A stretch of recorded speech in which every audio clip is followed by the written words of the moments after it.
మందుబాబులకు big alert. బహిరంగ ప్రదేశాల్లో మందు తాగుతున్నారా? అయితే ఇకపై మీరు జైలుకు వెళ్లాల్సిందే.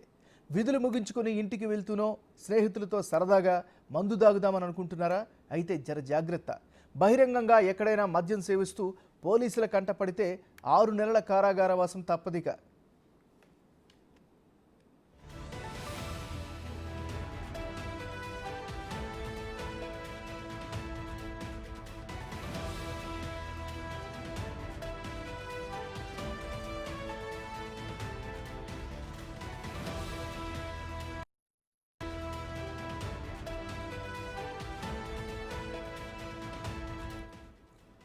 బహిరంగ ప్రదేశాల్లో మద్యపానం నేరమంటూ హెచ్చరిస్తూ పోలీసు శాఖ తమ అధికారిక ఎక్స్ ఖాతాలో పోస్ట్ చేసింది. ఇంట్లోనో లేదా బార్లోనే కూర్చుని మద్యం సేవించాలని పేర్కొంది. అలా కాదని బహిరంగ ప్రదేశాల్లో మద్యం తాగుతూ పోలీసుల కంట పడితే అరెస్ట్ చేసి జైలుకు పంపుతామని హెచ్చరించింది.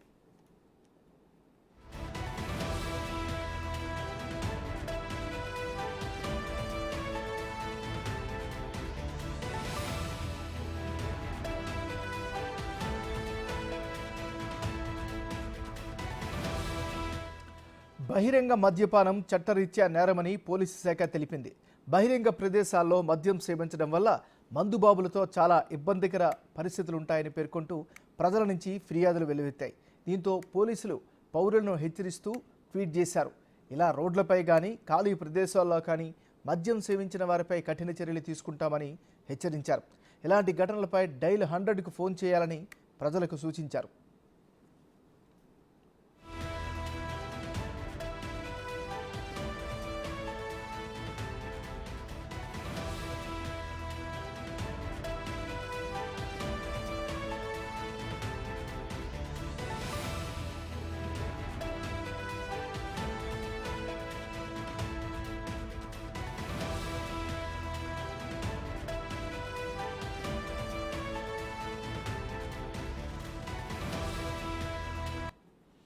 బులెటిన్లో మనం బ్రేక్ న్యూస్ చూస్తున్నాం. మందు బాబులకు బిగ్ అలర్ట్. బహిరంగ ప్రదేశాల్లో మందు తాగుతున్నారా? అయితే ఇకపై మీరు జైలుకు వెళ్లాల్సిందే. విధులు ముగించుకుని ఇంటికి వెళ్తూనో స్నేహితులతో సరదాగా మందు తాగుదామని అనుకుంటున్నారా? అయితే జర జాగ్రత్త.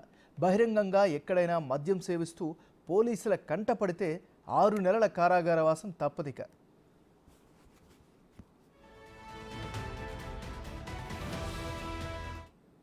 ఇక పోలీసుల తాజా హెచ్చరికలకు సంబంధించి మరింత తాజా సమాచారాన్ని మా రిపోర్టర్ రానా అందిస్తారు. రానా, చెప్పండి. ఏమన్నారు, మనం తరచూ చూస్తుంటాం మద్యం షాపుల వద్ద కానీ ఖాళీ ప్లేసులు కానీ లేకపోతే పార్కుల వద్ద కానీ ఎక్కువగా బడాబోలు కానీ యువత కానీ ఎక్కువగా బీర్లు తాగుతూ మద్యం తాగుతూ కూడా వారు బహిరంగ ప్రదేశంలోనే సిగరెట్లు కూడా తాగుతుంటారు. కానీ ఇక మీదట అలా చేస్తే మాత్రం ఖచ్చితంగా కఠిన చర్యలు తీసుకుంటామంటున్నారు తెలంగాణ పోలీసులు. ఇలా బహిరంగ మద్యం సేవిస్తే మాత్రం 6 నెలల పాటు కూడా జైలు శిక్ష ఉంటుంది అనేది కూడా వారు ఇవాళ ట్విట్టర్ లో కూడా వెల్లడించడం జరిగింది. ఎందుకంటే కొంతమంది ఇటు హైటెక్ సిటీ కానీ అటు ఐటీ కారిడార్లు కానీ అలాగే కొన్ని యూసఫ్ కూడా కానీ సికింద్రాబాద్ కొన్ని ప్రాంతాల్లో ఎక్కువ మంది రాత్రి వేళల్లో బహిరంగంగా మద్యలు సేవిస్తూ అక్కడ ఉన్నటువంటి వారిని కూడా తీవ్ర ఇబ్బందులకు గురి చేస్తారు.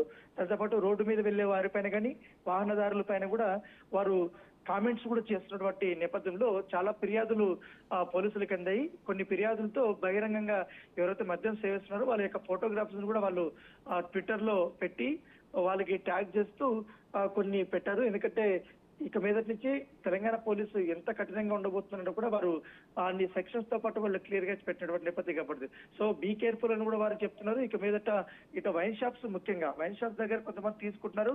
ఆ పక్కన ఉన్నటువంటి ఖాళీ ప్లేస్లకు వెళ్ళి బహిరంగ మద్యం సేవించడం, తర్వాత రోడ్డు మీద వచ్చి పడిపోవడము, ఇతరులకి ఇబ్బందికరంగా చేయడము, ఇలాంటి ఖచ్చితంగా ఉపేక్షించే ప్రసక్తే లేదని కూడా తెలంగాణ పోలీసులు చెప్తున్న నేపథ్యంలో ఇక మీదట జాగ్రత్తగా ఉండాలనేది కూడా వారు హెచ్చరిస్తున్నారు. ఇక మీదటికి దానిపైన ఒక ప్రత్యేకమైనటువంటి సర్క్యులర్ కూడా రిలీజ్ చేస్తామనేది కూడా పోలీసులు చెప్తున్నటువంటి పరిస్థితి కనబడుతుంది.